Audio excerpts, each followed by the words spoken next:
ওই যে মাঠে ঘাটে ঘুরে বেড়ায় পাবে ইঁদুর, আর ইঁদুরের মতো আরেক ধরনের জিনিস আছে যেটা ওই যে ঠোঁট লম্বা, কি বলি, চিকা।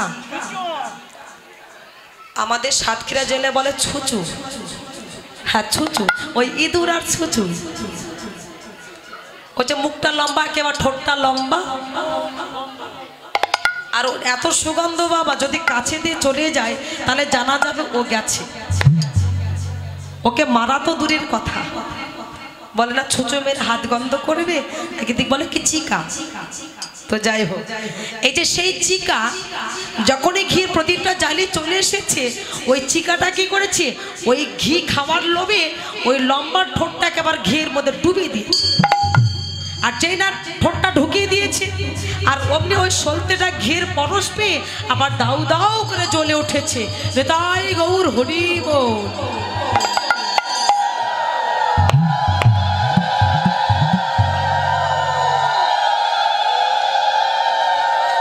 আর যখনই জ্বলে উঠল, কিছুদিন পরে তার প্রাণ পাখিটা বাহির হয়ে গেল। মহাজন বললেন যে চিকাটা ঘের প্রদীপটা জ্বালিয়ে দিতে সাহায্য করলো, যখন তার প্রাণ চলে গেল তাকে এই মর্তধামে আর থাকতে হলো না। প্রাণ পাখি যাবার সঙ্গে সঙ্গে ভগবানের শ্রীপাদ পথে তার আশ্রয় হয়ে গেল। নিতাই গৌর প্রেমানন্দ একবার হরি হরি বল, হরি বল, হরি বল। তাই বলছি মা, এই ঘের প্রদীপটা আপনারাও জ্বালাবেন। 7 পুরুষ যদি নরকে থাকে আর 7 পুরুষ যদি বেঁচে থাকে, এই 7 দুগুণে 14 পুরুষ আমার নরক থেকে উদ্ধার হয়ে যাবে।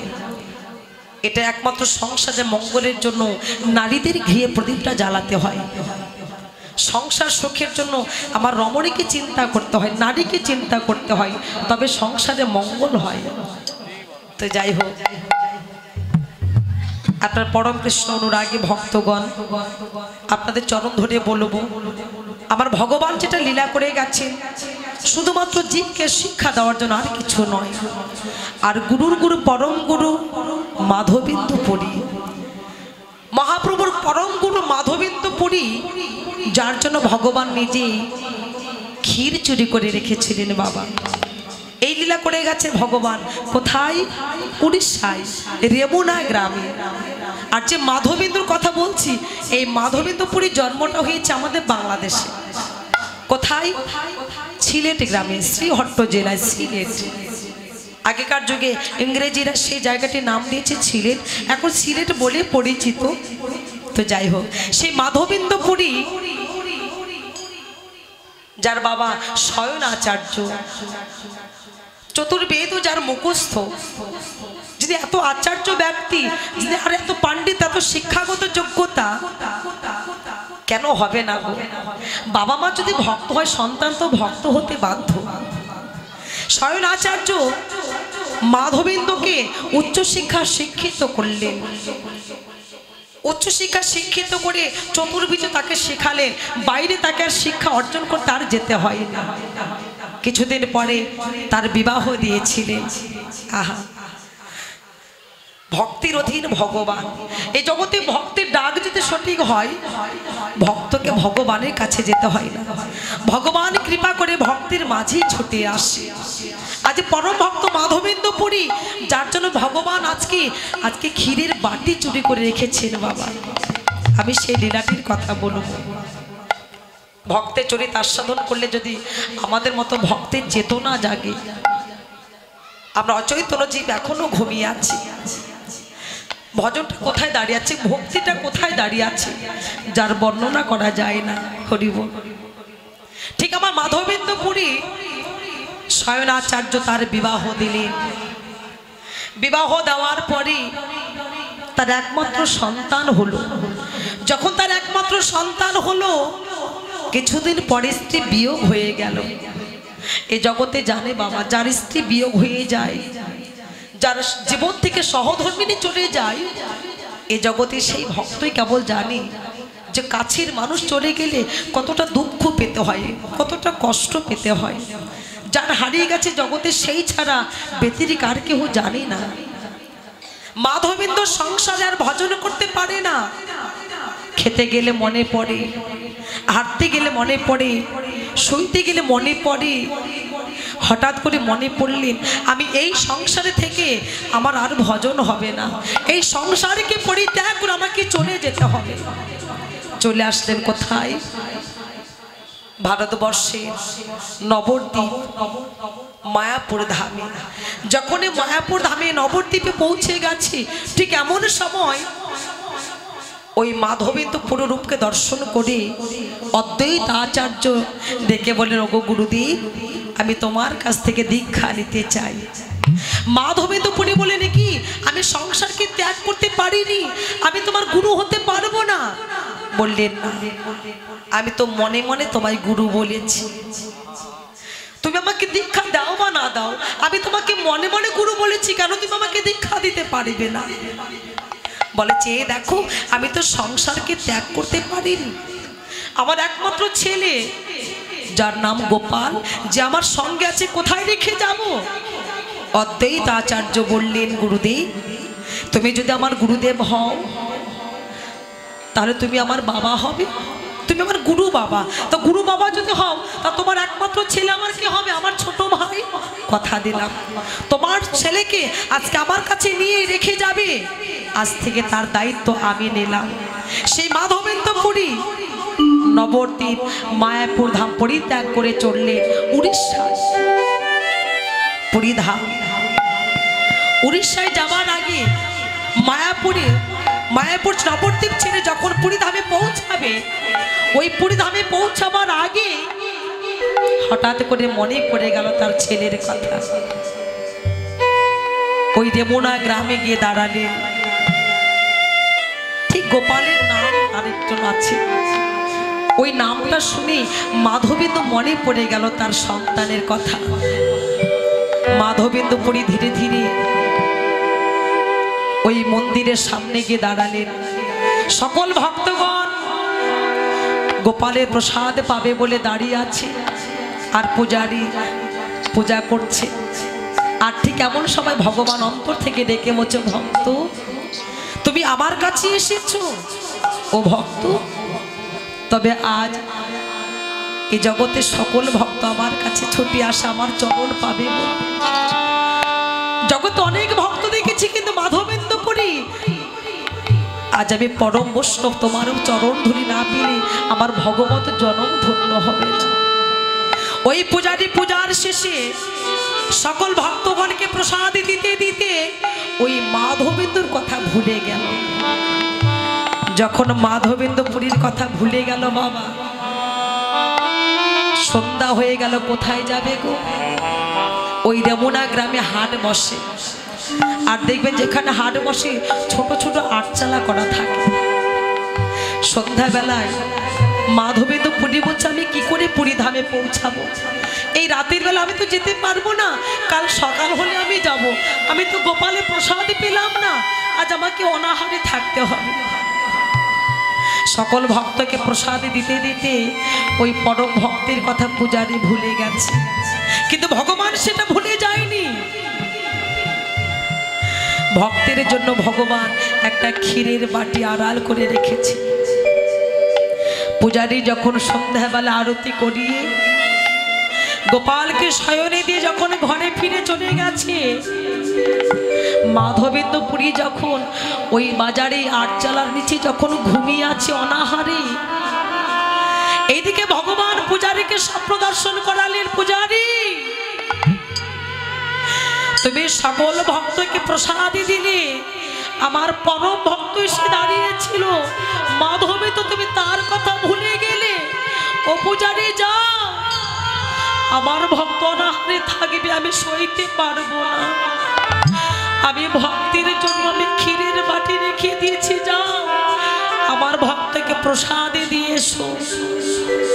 স্বপ্নটা দেখার পরে পূজারী আধরাতে চমকে উঠলে, নাকি স্বপ্ন দেখলাম, আমি সকল ভক্তকে প্রসাদ দিয়েছি, আমি এক ভক্তের কথা ভুলে গেলাম, সে অনাহারে পড়ে আছে, আমাকে যেতে হবে, সেই ভক্তটাকে আমাকে দেখতে হবে। যার জন্য ভগবান আজকে ক্ষীরের বাটি চুরি করে রেখেছে। ধীরে ধীরে পূজারে গিয়ে দেখে কি সত্যই তো ভগবানের অঙ্গে যে বস্ত্রটা ছিল ওই বস্ত্রের আড়ালে ক্ষীরের বাটিটা চুরি করে রেখে দিয়েছে। পূজারি ক্ষীরের বাটিটা হাতে করে খুঁজে বেড়াচ্ছে সে ভক্তটা কোথায়, যার জন্য ভগবান আজকে ক্ষীরের বাটি চুরি করে রেখেছে। সে ভক্ত কোথায়? ওই ক্ষীরের বাটিটা নিয়ে মন্দির থেকে বাহির ডাক দিয়েছে, ভক্ত তুমি কোথায় কি আছো, যার জন্য যে ভক্তের জন্য আমার ভগবান ক্ষীরের বাটি চুরি করে রেখেছে। আর দেখে ওই মাধবীন্দপুরী রাতের অন্ধকারে ওই রেমুনা গ্রামে যে হাট বসে সে আটচলা নিচে ঘুমিয়ে আছে। মাধবীন্দ ডাক শুনে লাফিয়ে উঠলেন, কি কি আমাকে ডাকছে। ধীরে ধীরে গিয়ে দেখে কি মাধবীন্দপুরী। পূজারী দাঁড়িয়ে বলছে, ওগো তুমি সেই ভক্ত, আমি এতদিন ধরে গোপালকে সেবা দিলাম, আমি কখনো তার স্বরূপটা দর্শন করতে পারিনি। আজ তুমি এমন কোন ভাগ্যের ফলে, এমন কোন সৌভাগ্যের ফলে এমনকি আমার ঘরে ভগবানকে ভালোবেসেছ, তোমার মতো ভক্তের জন্য আজ ভগবান ক্ষীর চুরি করে রেখেছে। পূজারি আমার ওই মাধবীন্দপুরীর চরণ আশ্রয় জড়িয়ে ধরে ওই ভক্তের চরণ দুখানে বক্ষ মাঝে জড়ায় ধরে কেঁদে বলেন, ওগো ভক্ত, ভক্ত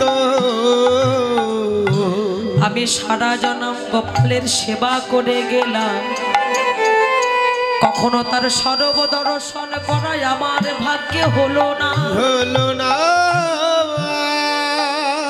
কিন্তু তোমার মতো ভক্ত জগতে আর কেহ নাই। শুনেছি ভক্তের কৃপা হলি, ভক্তের পরশে পেলে নাকি ভগবানের কৃপা হতে পারে। ওই মাধবেন্দ্র চরণ দোকানে বক্ষে জড়াইয়ে ধরে কেঁদে বলছে, একবার দাও দা ভক্ত তোমার চরণে চরণের ধুলি,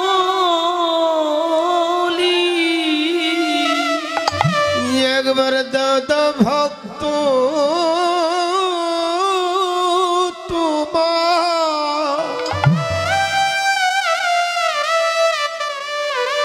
তোমার চরণে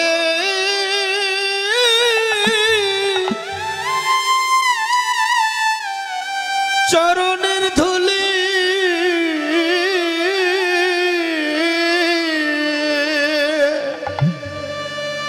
ওগো তোমার মতো ভক্ত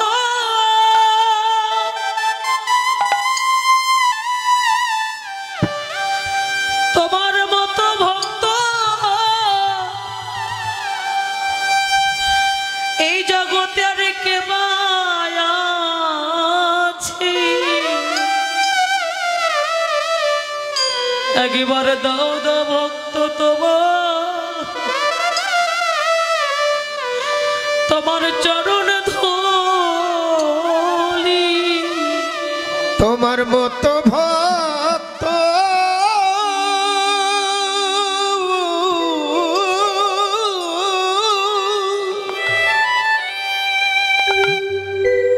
এই জগতে কে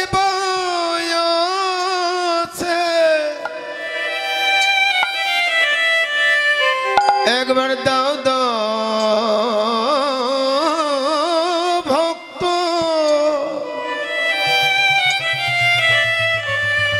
তোমার চরণে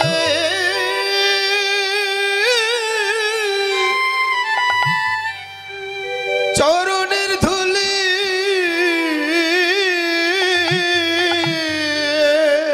তোমার চরণের ধুলি মেখে ওই ধুলি মেখে জনম ধন্য করি। একবার দাও দাও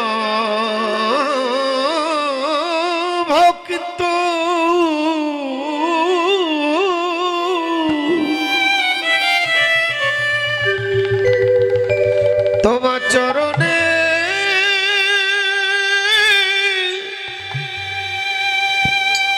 চরণের ধুলি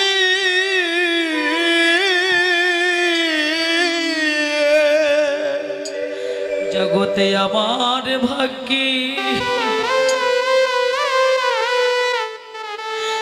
আমার ভাগ্যে হলো না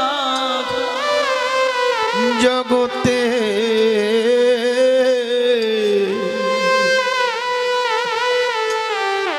জগতে আমার ভাগ্যে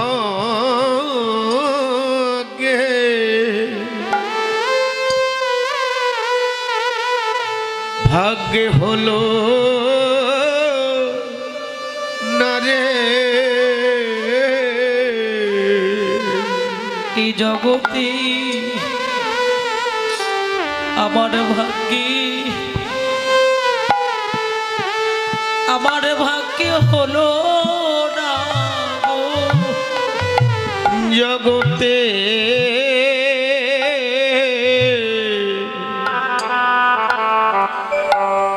জগতে আমার ভাগ্যে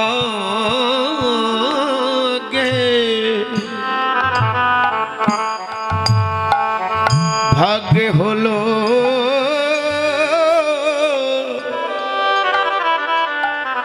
হলো না রে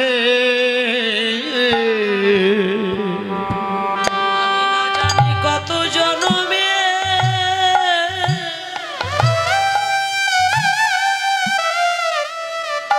ওরে কত জনমে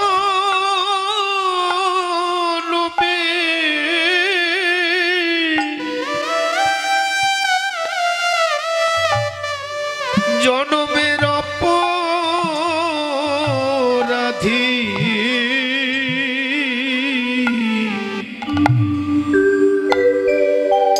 যেন আমার ভাগ্যে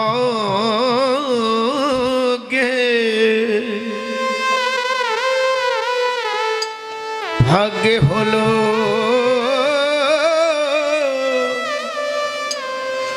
হলো না রে না জানি কত জনমে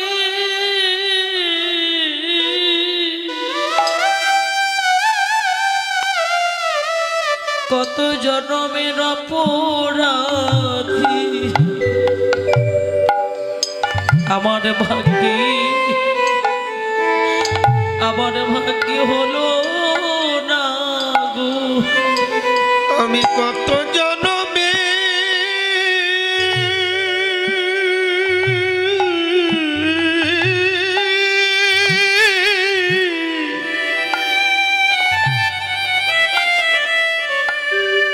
আমি কত জনমে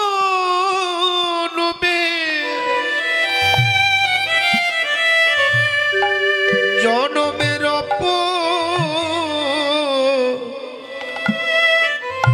অপরাধী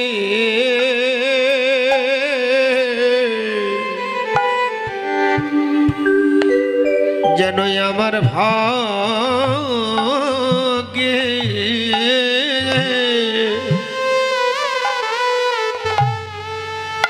ভাগ্যে হলো না রে এই জনম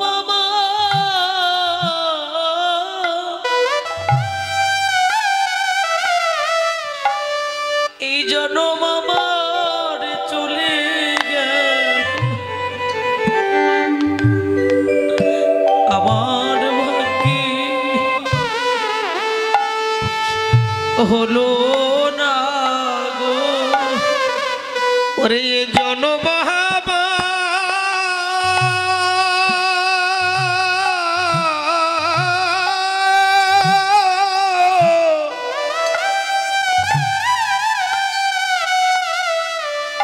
এ জনম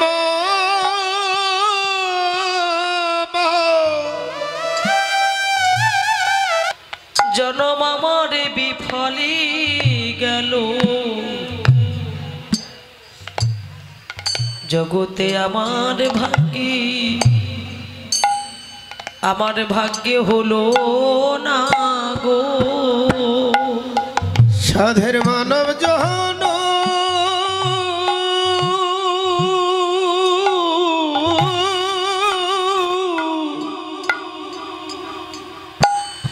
সাধের মানব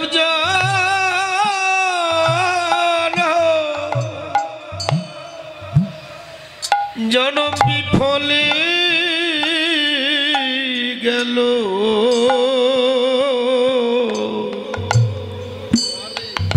এই জগতে আমার ভাগ্যে আমার ভাগ্যে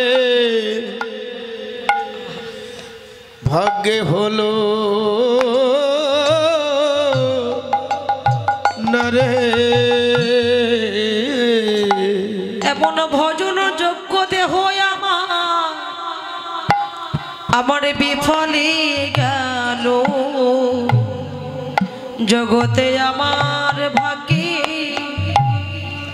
হলো না গো রে ভজন যোগ্য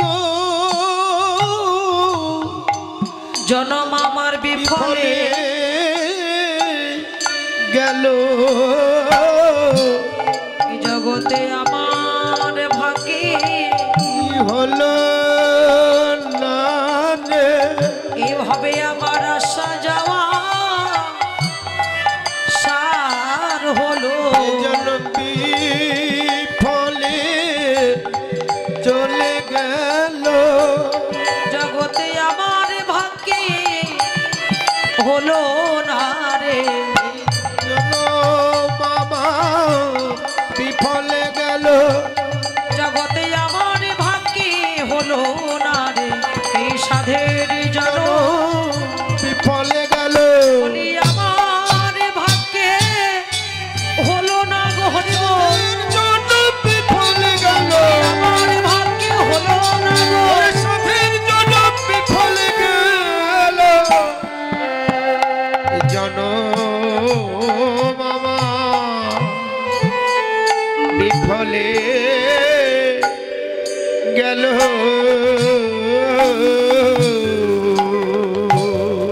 মাধবিদ্যপুরী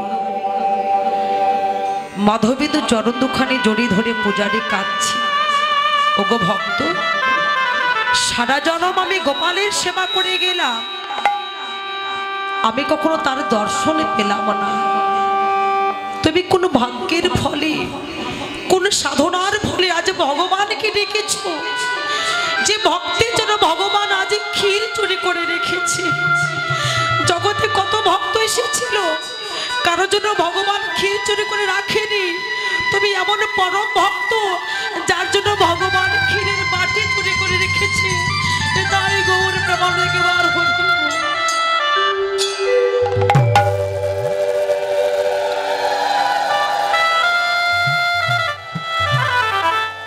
ভগবান বললি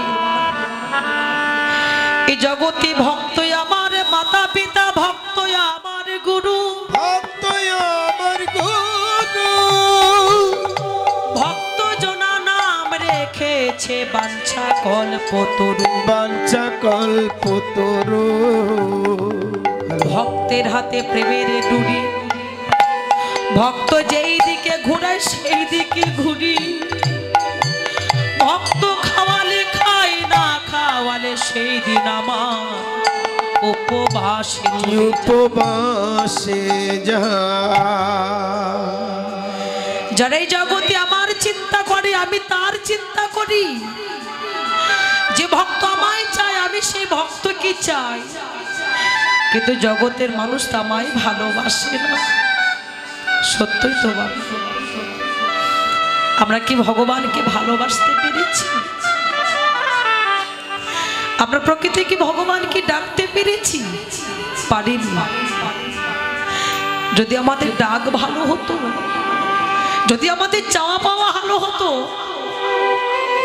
আমাদের ডাকে ভগবান সাড়া দিত সারা জন্ম ভগবানের ভজন করে গেলাম ভগবানের নাম করে গেলাম কখনো তার দর্শন পেলাম না কি করে পাবো গো এই জগতের মানুষ আমরা স্বার্থের বিনিময়ে ভগবানকে ডেকেছি যখন আমাদের স্বার্থ ফুরিয়ে গেছে অভাবে কেটে গেছে, দুঃখ ঘুচিয়ে গেছে। এই জগতে মানুষ আমরা ভগবানকে ভুলে গেছি। স্বার্থের বিনিময়ে ভগবানকে ডাকবি, সে ডাকায় কোনো লাভ হবে না। এই জগতে এই জগতে সারা জনম আমার আমার করে কেঁদে গেলে হরি বলে কখনো কাঁদতে পারলে না, কৃষ্ণ বলে কাঁদতে পারলে না গো। ওমা, ভক্ত হতে হলে যারা প্রকৃত ভক্ত তারা কখনো জগতে আমার আমার করে কাঁদে না।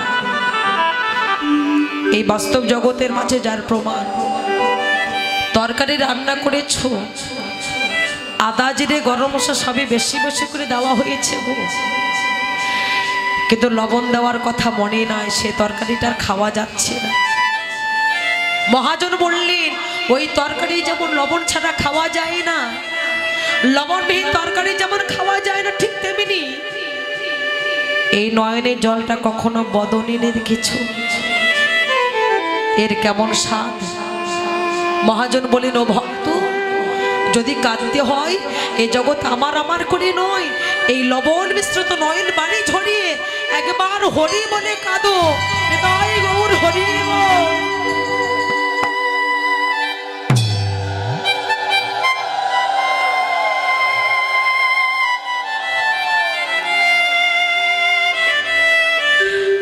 কিন্তু এই জগতের মানুষ আমরা ভগবানের কাছে শুধু সুখ চেয়ে গেছি, কখনো ভগবানের কাছে দুঃখ চাইনি।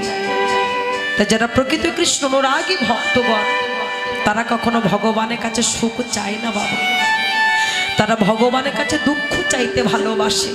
এই যে কীর্তন মিডিয়া দাদা খুব ভালো দাদা আছে, সবাই চলে গেলে এটা যাবি না, এটা থাকবি, খুব ভালো। এনার চ্যানেলে ভালো ভালো কীর্তন আছে, কীর্তন মিডিয়া 10 লিখবেন, অনেক কীর্তন আসবে, আপনারা শুনবেন। আমাদের অনেক কীর্তন ছাড়া আছে। আমার ইউটিউবে চ্যানেল কি কীর্তন মিডিয়া 10 সকল সনাতন ধর্মে যত বড় বড় কীর্তনীয় আছে হয়েছে নাম কীর্তন লীলা কীর্তন। এই যে কীর্তন মিডিয়া এই চ্যানেলটি সকল কীর্তনীয়দের কীর্তন এই ইউটিউব চ্যানেলে পাবেন আপনারা। সনাতন ধর্মীয় অনুষ্ঠান ইউটিউব চ্যানেল কীর্তন মিডিয়া, আপনারা সাবস্ক্রাইব, নতুন নতুন কীর্তন আপনারা সাবস্ক্রাইব করবেন। এবং অষ্টকালীন নীলা কীর্তন, গীতা পাঠ, মহানাম যজ্ঞ অনুষ্ঠান, এক নাম নীলা কীর্তন আপনারা সকলেই ওই চ্যানেলে সাবস্ক্রাইব করবেন। গীতা পাঠ, ভাগবত পাঠ সকল কিছু এই চ্যানেলে দেখতে পাবেন এবং সকলেই দেখবেন এবং বেশি বেশি করে শেয়ার করবেন, যেন সকলের মাঝে দাদা আরো ভালো ভালো কীর্তন আপনাদেরকে উপহার দিতে পারে। কীর্তন মিডিয়া সকল ভক্তগণই এই চ্যানেলটি দেখবেন। হ্যাঁ, তো গৌর হরি বল, হরি বল, হরি বল, হরি বল।